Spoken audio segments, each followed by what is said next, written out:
Hi. My name is Ethan Miller. I'm 32 years old, and I never thought I'd be the kind of person telling this story out loud. But here I am. I found out my father had left everything to his new wife and her son on a Tuesday afternoon, sitting in a lawyer's office I'd never been to before, listening to a man I'd never met explain my own family to me like it was a spreadsheet. No anger. No hesitation. Just facts. The entirety of the estate transfers to Mrs. Linda Harper, the lawyer said, tapping the papers lightly, and her biological son, Mark Harper. He paused, glanced up at me, then added, almost casually, "There is no provision for you." I remember nodding. Actually nodding. Like this was normal. Like I'd expected it. Inside, though, something collapsed. Because my dad and I weren't estranged. We hadn't fought. I hadn't disappeared from his life. I had been there the whole time. This is the story of how my father slowly replaced me, how I convinced myself it was temporary, and how his new family believed I would quietly accept being erased. They were wrong. I work as a project coordinator for a mid-sized construction firm. Long hours, steady pay, nothing glamorous. I've always been the dependable one. The son who showed up when needed. The son who didn't cause problems. The son who didn't ask for much. At least, that's how I justified it. When my mother died, my dad promised me something I clung to for years. "We'll always be family," he said, gripping my shoulder at the funeral. Nothing changes that. I believed him. Completely. What I didn't understand back then was that my father was already learning how to redefine the word family, slowly, quietly, and eventually legally. When he remarried, everyone told me the same thing. He's lonely. She makes him happy. Just give it time. So I did. I gave it years. And with every year that passed, I felt myself shifting from son to background character to something that didn't quite fit anymore. By the time my father died suddenly from a stroke, I already felt like I was standing outside my own life, looking in. Still, I never imagined he would leave me with nothing. Not the house I grew up in. Not the savings my parents built together. Not even the watch he promised me when I was a kid. Nothing. Sitting there in that office, listening to a stranger read my father's final decisions, I realized something important. That afternoon wasn't the end of my relationship with my father. It was the beginning of the truth. Before Linda entered the picture, my dad and I had a quiet, functional relationship. Not overly emotional. Not especially close. But solid. My mom died when I was 16. Cancer. Fast and brutal. After that, my dad did what he always did. He kept moving forward. He worked. He paid bills. He avoided conversations that went too deep. I learned early that grief made him uncomfortable. So I handled my own. For years, it was just the two of us in the same house, orbiting each other politely. He didn't ask many questions. I didn't make demands. That worked. Linda showed up when I was 21. I remember the first dinner clearly. She wore a bright smile that never reached her eyes and talked too much about how blended families were her specialty. Her son, Mark, sat next to her. 2 years younger than me, confident in a way that only comes from always being prioritized. "This is Mark," Linda said, squeezing his shoulder. "My whole world." Dad laughed. "Well, you're about to get a bigger one." I waited for him to gesture toward me. He didn't. At first, the changes were small. Linda rearranged the house, removed my mom's photos, changed routines. "She's just making it feel like home," Dad said. Mark moved in within 6 months. No discussion. No warning. "He needs stability," Linda explained. I already lived there, but somehow that didn't count. Mark took the bigger bedroom. Linda said it made sense because he needed space to grow. I stayed quiet. I always stayed quiet. When Dad and Linda married, things shifted more noticeably. Family dinners became their dinners. Conversations revolved around Mark's plans, Mark's stress, Mark's future. When I mentioned moving out, Dad looked relieved. "Probably for the best," he said. "You're independent." That word again. Independent was what people called you when they didn't want to support you. I moved into a small apartment across town. Paid my own way. Visited every couple of weeks. Each visit felt more awkward than the last. Linda spoke to me like a guest. So good of you to stop by. You staying long? Oh, Mark was just telling us about his promotion. Mark always had news. New job. New car. New plans. Dad, listen, like everything Mark said mattered. When I talked about my work, he nodded politely, then turned back to Linda. I noticed other things too. Dad started talking about our assets instead of the house. He mentioned updating paperwork. He joked once about Linda being the organized one. That comment stuck with me. I asked him about his will one evening, casually over coffee. You don't need to worry about that, he said quickly. Everything's taken care of. For everyone? I asked. He frowned slightly. Why wouldn't it be? That was the end of the conversation. Looking back, that was my warning sign. But I didn't push. Because pushing had never gone well in this family. When Dad's health declined, I was the one who drove him to appointments. Mark was always busy. Linda thanked me, but it felt rehearsed. You're such a good boy, she said once, patting my arm. Boy. I ignored the unease because confronting it felt disloyal. And because some part of me still believed my dad would do the right thing in the end.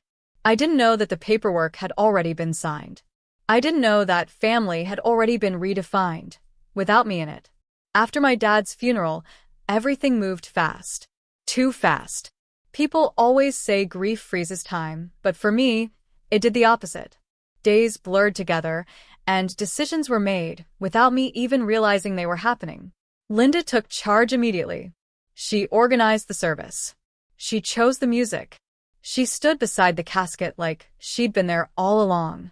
I stood a step behind, shaking hands with people who kept saying things like, "He loved his family so much. You must be grateful he found happiness again." I nodded, smiled, said thank you. Internal thought. If this was happiness, why did it feel like I was being edged out of my own life? The first betrayal came quietly. A week after the funeral, I stopped by the house to collect a few of my dad's personal things. Photos, old notebooks, the watch he wore every day. Linda met me at the door, her smile tight. "Oh, I wish you'd called first," she said. "We're doing some sorting." "Sorting?" I asked. "Yes," she replied, blocking the hallway just slightly. "It's better if we handle these things carefully." I tried to keep my voice calm. "I just want a few personal items." She tilted her head. "Mark has been very emotional. It wouldn't be fair to disturb things right now." Mark appeared behind her, arms crossed. "Dad wanted everything to stay as it is," he said. "For now." For now. I left with nothing. The second betrayal came through paperwork.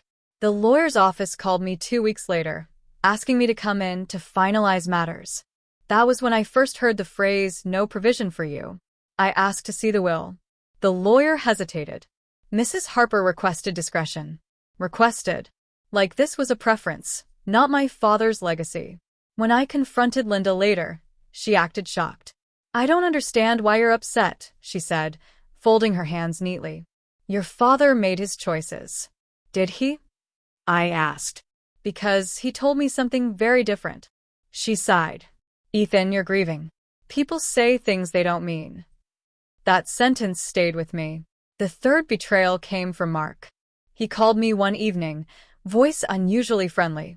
"Look," he said, "I know this is hard, but Mom's under a lot of stress. Maybe you should give us space." Space. I repeated. Yeah. Let us handle things. Dad trusted us. Us. I laughed quietly. "Since when?" There was a pause. Then his tone changed. "Don't make this harder than it needs to be." That was the moment I realized something had shifted. They weren't just excluding me. They were pushing me out. The fourth betrayal came at a family gathering. Linda invited extended relatives over for dinner. I found out through a cousin who asked why I hadn't come. When I showed up unannounced, the room went silent. Linda recovered first. Oh.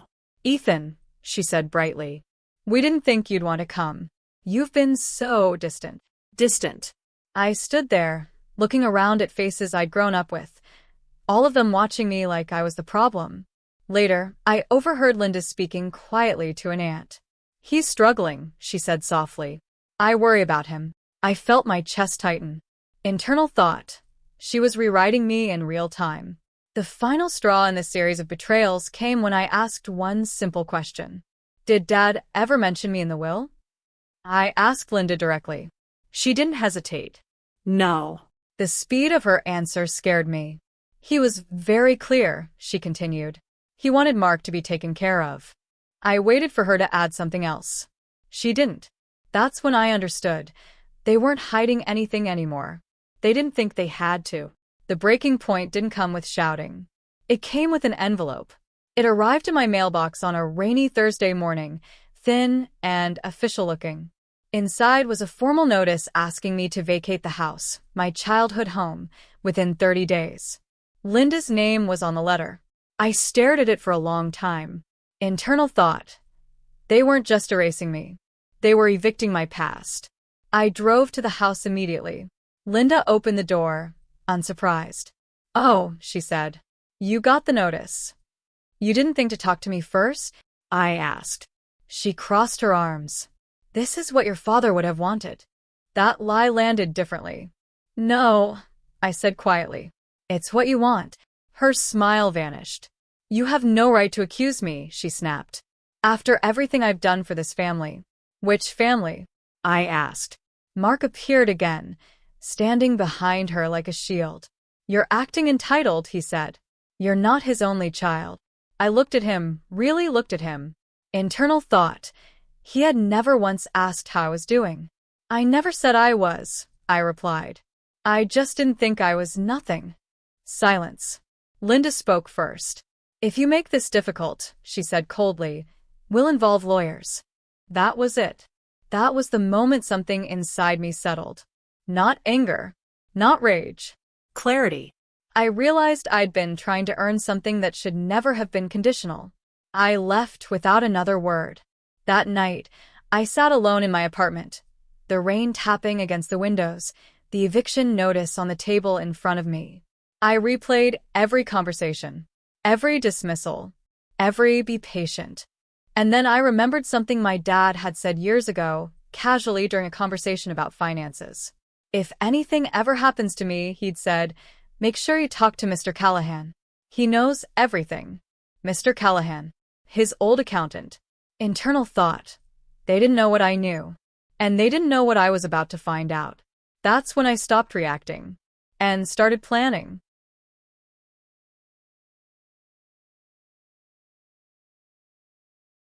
I didn't call a lawyer first. I called Mr. Callahan. He answered on the second ring, his voice older but instantly familiar. Ethan, he said. I was wondering when I'd hear from you. That alone told me everything. We met the next morning at his office, a quiet place that smelled like paper, coffee, and old money. He didn't waste time. Your father updated his estate documents 3 times in the last 5 years, he said, sliding a thin folder across the desk. Not all of them were finalized. I felt my heart pound. What does that mean? It means, he said carefully, there's a trail. He explained slowly, deliberately, like he was handling something fragile. My dad had created a trust years before marrying Linda. It named me as the primary beneficiary. After the marriage, there were amendments, some valid, some questionable. Questionable how? I asked. Mr. Callahan removed his glasses. Signatures that don't match. Dates that don't align with medical records. Instructions that contradict emails your father sent me directly. Emails. He turned his monitor toward me. There they were. Messages from my dad, written during the last year of his life. Ethan should never be cut out. Linda doesn't need to manage the trust. Make sure Mark doesn't have control. My hands shook. They didn't just take advantage of his death. They took advantage of his illness. Mr. Callahan leaned back. Your father was worried. He suspected pressure. Pressure. Suddenly, every moment made sense. The rushed paperwork, the secrecy, the sudden authority Linda claimed. But why didn't you stop it? I asked quietly. I tried, he said.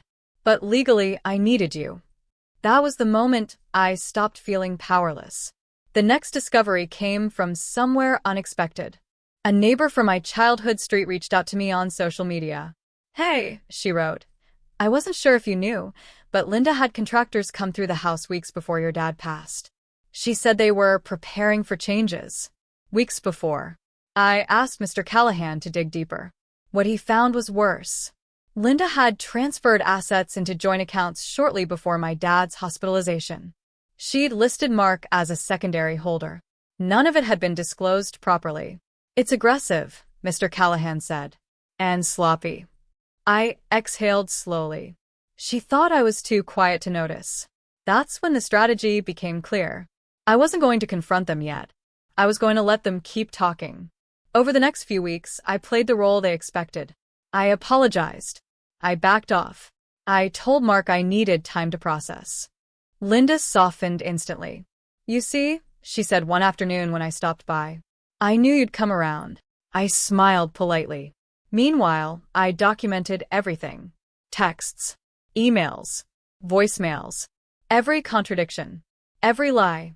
Mr. Callahan brought in a probate attorney who specialized in undue influence cases. Her first question to me was simple. "Did your father rely on Linda for care?" "Yes," I said. "And did she benefit significantly from last-minute changes?" "Yes." She nodded. "Then this isn't about revenge. This is about restoration." That word mattered. I wasn't trying to take something that wasn't mine. I was reclaiming what had been stolen. The first move wasn't dramatic. It was quiet. A formal notice contesting the will was filed. Linda received it on a Tuesday morning. She called me immediately. "What is this?" she demanded. "How dare you?" I kept my voice calm. "You said Dad made his choices. I'm just making sure they're honored." Her tone shifted instantly. "You're being manipulated," she said. "Someone's putting ideas in your head." I almost laughed. Internal thought. Projection is fascinating. Mark tried next. "Look, man," he said, lowering his voice like we were on the same side. "This could get ugly." "It already is," I replied. Then came the guilt. "I thought you cared about family," Linda said during another call. "This is tearing us apart." I said nothing, because actions were already moving faster than words. The court froze asset transfers pending review. Linda lost access to accounts she'd been using freely. Mark's plans suddenly stalled. They didn't know yet how much evidence existed. They just knew control was slipping. Extended families started asking questions. Why was the house listed under review? Why were lawyers involved? Linda tried damage control. "He's confused," she told people. Grief does strange things. But the documents didn't care about her narrative. Medical records showed my dad's cognitive decline during the exact period amendments were signed. Emails showed his intent clearly. The attorney explained it bluntly. They overplayed their hand. When Linda finally asked to meet in person, I agreed. We sat at the same kitchen table where I'd once done homework as a kid. She looked tired, older. "This doesn't have to go further," she said carefully. "We can settle." "Settle how?" I asked. She hesitated. "You walk away." Quietly. That was the moment I knew she was scared. "No," I said. "We're going to let the truth do what it does best." Mark slammed his hand on the table. "You're destroying us." I met his eyes steadily. No. "You did that yourselves." I stood up. "I'm done discussing this," I said. "Talk to your lawyer." And for the first time since my dad died, I felt something close to peace. The courtroom wasn't dramatic. No shouting. No sudden confessions. Just quiet truth, laid out piece by piece. Linda sat 2 rows ahead of me, stiff-backed, perfectly dressed. Mark beside her, jaw clenched, leg bouncing like he was trying to shake the nerves out of his body. They still believed they could talk their way out. They were wrong. The judge listened carefully as our attorney walked through the timeline. Dates. Signatures. Medical records. Emails. When the emails appeared on the screen, I watched Linda's shoulders tense. Ethan should never be cut out. Linda doesn't need control. Mark is not ready for responsibility. Her lawyer tried to object. The judge overruled him. One by one, the illusion collapsed. Linda was asked directly whether she'd encouraged my father to sign documents while he was medicated. She denied it. Then medical staff testified. Mark claimed ignorance. Then bank records appeared showing his name added days after one of my dad's hospital stays. The judge finally spoke. This court finds clear evidence of undue influence. The words felt unreal. The contested amendments are void. Linda's face drained of color. Mark whispered something to her. She shook her head slowly, like she still didn't believe it. I didn't feel triumphant. I felt steady. Later, outside the courtroom, Linda approached me. Her voice cracked. I never meant for it to go this far. I looked at her, really looked at her. You meant for me to disappear? I said calmly. This is just what happened instead. She started to cry. I didn't stay to watch. The consequences were thorough. The trust reverted to its original structure. I wasn't left everything, and I didn't want to be. But I was restored to what my father had intended. The house was sold. The proceeds were split properly. Linda lost access to accounts she'd drained prematurely and was required to return a significant amount. Mark walked away with far less than he'd expected, and a reputation that followed him quietly but firmly. Extended family learned the truth, not through gossip, but through documents. People stopped calling me difficult. They started apologizing. Linda and Mark didn't vanish overnight. But the power dynamic did. She reached out once, months later. I hope you're happy, her message read. I stared at it for a long time before deleting it. Because happiness wasn't the point. Peace was. I moved into a smaller place closer to work. I framed one photo of my dad, the version of him before illness, before pressure. I stopped carrying anger like a second spine. Therapy helped. Distance helped more. I built a life that didn't revolve around proving anything to anyone. And that felt like the real victory. It's strange how betrayal clarifies things. For years, I thought family meant endurance. That love meant patience. That silence was maturity. I was wrong. Family is supposed to protect you, not erase you. If there's one thing I've learned, it's this. When someone benefits from your silence, they will always ask you to be quiet. I don't regret what I did. I regret how long I believed I deserved less. Sometimes people ask if I'd reconcile. I don't answer right away. Because forgiveness doesn't mean access. And healing doesn't require approval. If you're listening to this and recognizing pieces of your own story, the gaslighting, the quiet exclusion, the way you were told to be understanding while everything was taken from you, know this. You're not imagining it. You're not overreacting. And you're not powerless. Justice doesn't always look like revenge. Sometimes it looks like walking away whole. And that's enough.